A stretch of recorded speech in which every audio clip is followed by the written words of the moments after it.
Alright guys, so welcome to today's late night video, because it is pretty late for me, so at the time while I'm recording this video for you.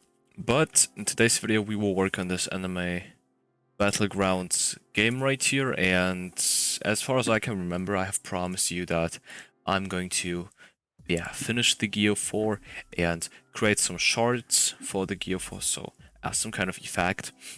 And that's the plan for today's video. So I'm gonna create those shards for this gear. Wait, did I just say gear 4? I mean gear second effect. And we are also going to create some more effects within Blender for our gear second attacks. So for a jet pistol, the jet bazooka, and all of the other attacks, which we still need to create, okay? So you can differentiate in in between the normal attacks such as pistol, bazooka, gatling, and in the gear second version of those attacks, so jet pistol, jet bazooka, and jet gatling. And both categories have a difference regarding their appearance, okay? So the jet pistol does not look the same as the default pistol, you know, so there's obviously a difference between these two, and we are going to create that difference once the gear second has been activated, but I'll explain more to that later on. So let me open up Blender, because we'll be needing this now. Okay, so Blender is currently loading. So, okay. So let me enable this plugin you guys should know about. So the screencast keys plugin, which allows you to follow my inputs in this left bottom corner right here. Okay, so I'm gonna delete everything. And as I've already told you, I wanted to create the shard I was talking about. So do not think that this is complicated or anything, okay? So the name might be misleading, might be confusing to you, because a shard implies something else than you might expect when it comes to a gear second, but I have already told you why I'm calling these shards and what really the background is. So why I'm even making those, okay? So for those of you who cannot remember why I am creating the shards, so you guys should know that I am currently working on the One Piece game myself, so apart from YouTube or anything, I'm a developer, okay, and I have some projects which I, well, barely share on YouTube or anything. And in that game, I've tried to do a gear second as well, and I had some shards, or some shard models at least, and I have used them for some gear second effects, and they actually look pretty good. And therefore, I wanted to do the same for this example right here as well. Okay.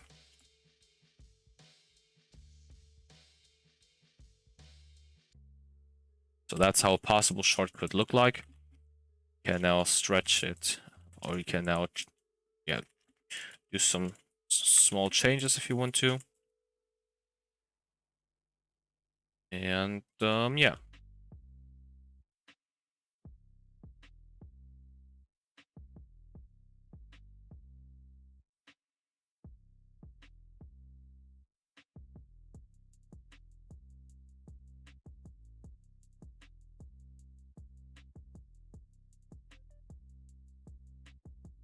Alright, there we go, and that's actually it for our shard.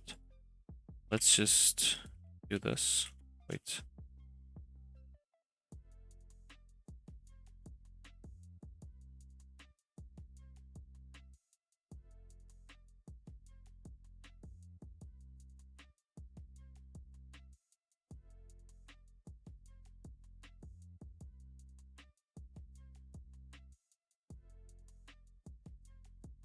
Okay, there we go, and that's it for the shard. Let me shade this whole thing smooth, and let me add this edge split modifier, and then we can go ahead and save this thing, okay?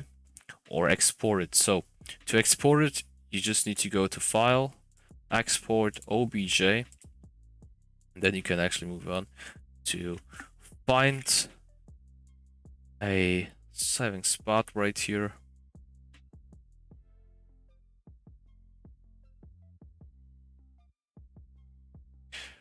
Okay, so I have exported this thing now. Now, one last thing I would like to do in Blender. So I have already foreshadowed it, or I have already talked about it. So I also plan on creating some effects, okay? So some effects for the jet pistol, for the jet bazooka, or whatsoever. And when I talk about some effects, I actually mean one effect, which is going to be a shockwave. So in order to create a shockwave, you can just insert a circle, okay? So Shift A, mesh, and then circle, and then just do the same things I'm doing. So I'm extruding it, moving it up, and then I'm gonna do the following. So I'm gonna show it to you. Just gonna actually select everything and then unselect those parts we want to unselect.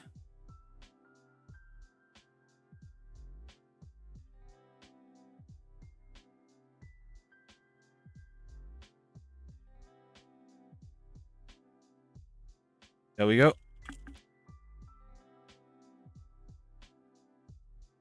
And there we go. So that's the type of shockwave you guys should be used to from those One Piece games in 2016, 2017, maybe 2015 even. Because the One Piece games from today, they all have some cool meshes, you know.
Alright, there we go. Now shade this thing smooth as well.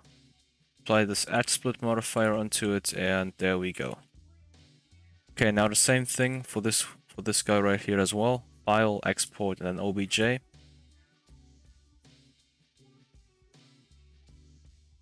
Alright. So now we can just switch over to ROBLOX. There we go. Now let's add 2 mesh parts. Or just add 1 and then clone it. So shockwave. And this one is short. Okay. Now let's import the shard first of all. And if you guys haven't understood what I'm trying to achieve with the shard, Wait, I've just selected the shockwave. Come on. Come on. Yeah, come on. Let's just quickly rename it. So, if you guys actually have no idea on what I'm trying to accomplish with the shard, then this might help you to get the idea. So, imagine that this thing's pink, okay? And even neon. Now imagine this on a gear 2 skin, or gear 2nd skin, okay? Maybe you'll get some kind of idea on what I was talking about. So those are going to, or this thing is going to represent the gear 2nd stain on the user skin, you know? So that's the reason for this shard. So there's nothing else the shard is going to fulfill. Okay, and that's the shockwave. We have belt width. But yeah, okay, so we need to enable double-sided. Well, actually looks pretty weird.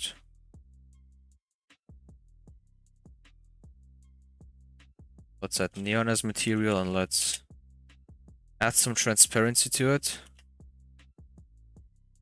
Yeah, perfect.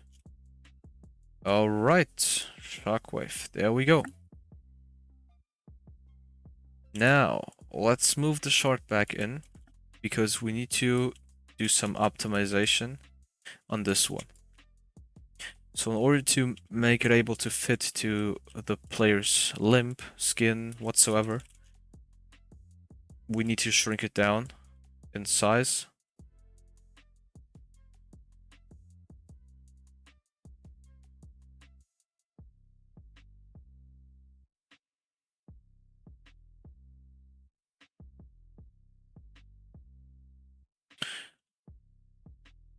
What is this?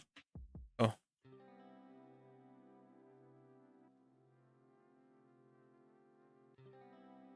Okay, so that's still too big.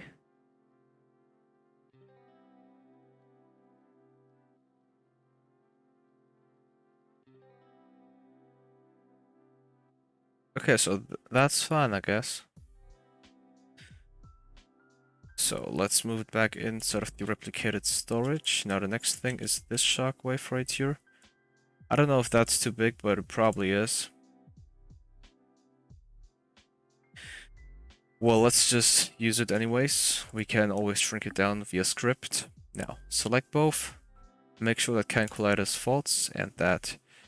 Well, no, never mind. Let's just keep it as it is. Okay. Now let's get back inside of the script called moves. And we are now going to work on the skin thing, work on the skin chart thing.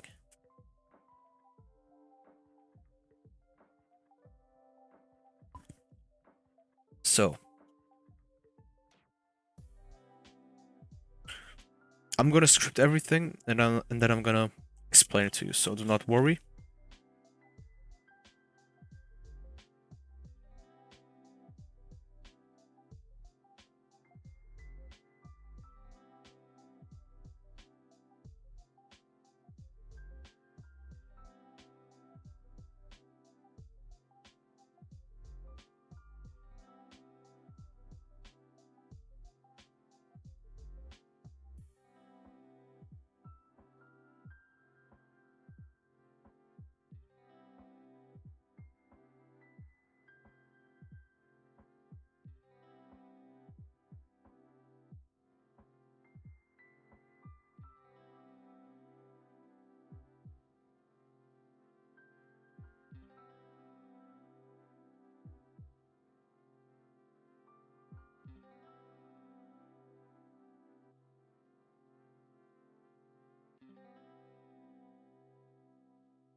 Okay, so let's actually create one more loop. Wait, right. Left upper arm. Left lower arm. And then just copy this. Paste it right here and replace left with right. Okay, so I'm gonna explain this, okay? Do not worry. There we go. Okay, now let's test this out again.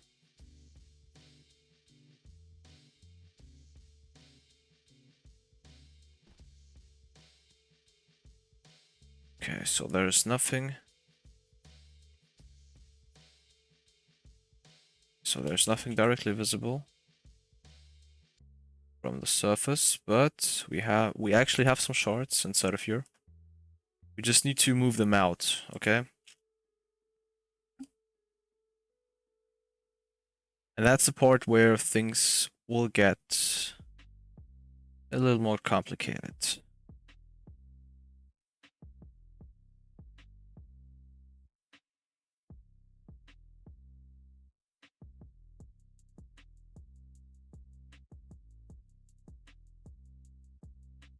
But I'm gonna explain it to you, do not worry.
Okay, so let's check this out. And I'm gonna explain it to you if it works as expected. Okay, there we go. This guy's missing. No, it is right there. Okay, so as you can see, the shards have been placed automatically, but some of them have been placed as expected.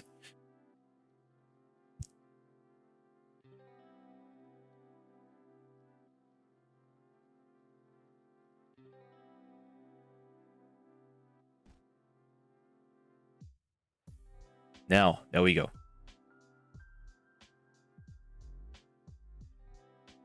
And now the placement was correct. Okay. But there's still another issue.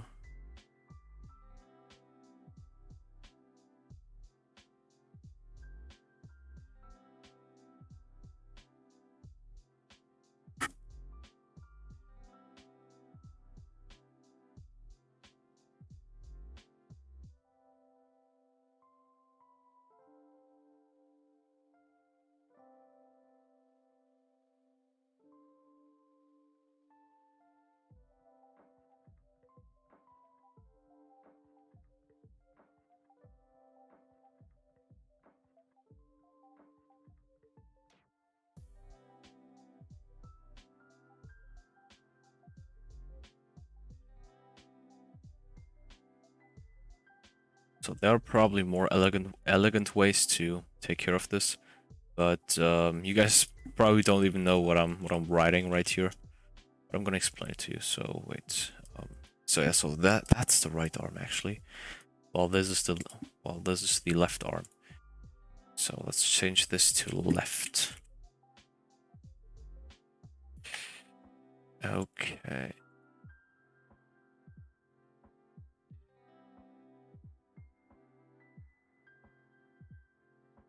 Could actually place this right here and get rid of that.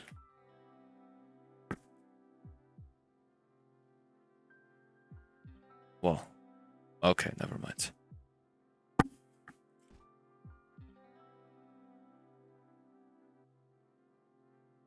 It still is being placed inside of here. Like, why?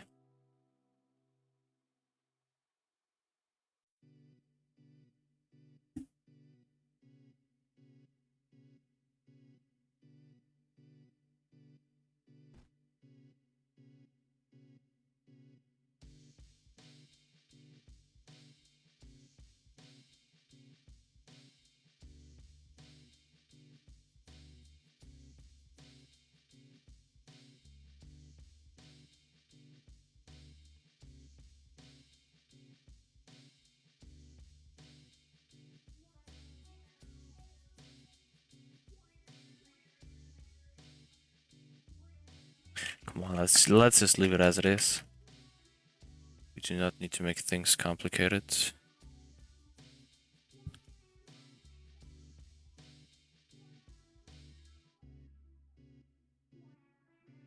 Okay, so let me just quickly explain to you what I have done right here.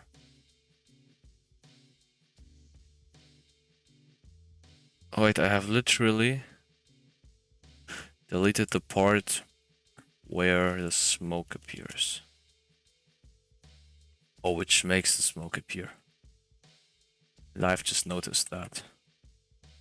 So local, I don't know, S. Game get service, no. Where was the smoke located? Okay, it's out of here. Script, GS, clone, as parent, V. Okay, so let me explain what happens right here. So you guys should already know about those loops. So we are basically looping through the character, and by this check we are filtering out those body parts we have written right here. So we are basically comparing the part we are currently at and the name of the body part we want to be passed through. In our case, we only want the arms to be passed through, as you can see. So wait, let me just do some changes up here. Okay. So once any of those body parts right here have passed, we want to clone this shard, okay? And in order to clone it, we need to refer to it. So game get service replicated storage, which is basically this thing right here. Dot shard is this one, and we are applying this clone function to it. After that, we are parenting it to the character, and we are applying this, well, or we are creating the veld for it. So this veld actually attaches the shard to something, okay? And this something is our part 0. So W port 0 determines the part on which something is being attached onto. In our case, we have those shards or those stains on the skin. Means the stain is something which needs to be attached onto the skin. Therefore, the skin becomes part 0, but there is no instance or body part such skin. In this case, we only have left upper arm, left lower arm, right upper arm, right lower arm as our body parts and part zeros right here. And the part 1 is always the part you want to attach onto something. In our case, the stain means axe. Okay, and down here I'm just adding some random stuff, so some randomizers just to make the overall effect look better. So instead of having, let me just show it to you, or let me just demonstrate this to you. So instead of having shards which always face in either this direction, so in the front or the back direction, I have also added the option for shards to be placed like this, okay, and even inside of the arm. So but yeah, so I have just tried to get rid of this right here, of this case, that the shards are actually placed in, or yeah, in the inner of the arm. But I don't know. I didn't want to make the video too long and just to make things too complicated. But let me actually explain to you how this randomizer works. So at the beginning we have a variable which is being overwritten with a random number from 1 to 2. So this randomizer can either say 1 or 2. If it is 1, then we have the first case of positioning the shards, and C1 is just the C frame of this part. 1 means our shard, and the shard is being positioned right here, as you can see. The only random thing about this one is the y-axis, which determines the height. Okay, second case, so else stands for R equals or double equals 2, and the only difference in this case is that this second case right here is rotated. So we have the C frame at angles, which rotates the shard by 90 degrees on the y-axis, and then applies a position onto it. Okay, and that creates the effect of the shard, which is either facing left or right, as you can see right here. So we have those two shards which are either facing right, so to this side, or to the left side, while this one is only facing left to the back. Okay, and that's the difference we have done right here. Okay, and that's actually it for this video, guys. So 26 minutes of video material, and well, we might haven't accomplished that much, but we have laid the basis for the next episode by creating the shockwave right here. So the next video we will probably work on all of those jet moves, so jet pistol, jet bazooka, and jet gatling. So it is only about placing the shockwave right there where those parts have been in the past, and then just getting rid of the parts. Okay. Yeah. Okay, that's it with this video, guys. I hope that you have enjoyed it. If so, leave a like, subscribe, share this video to all of your friends. Like this video, give me feedback in the comment section, and take care. See you in the next video. An excuse if I have sound tired. I am tired. Okay. All right.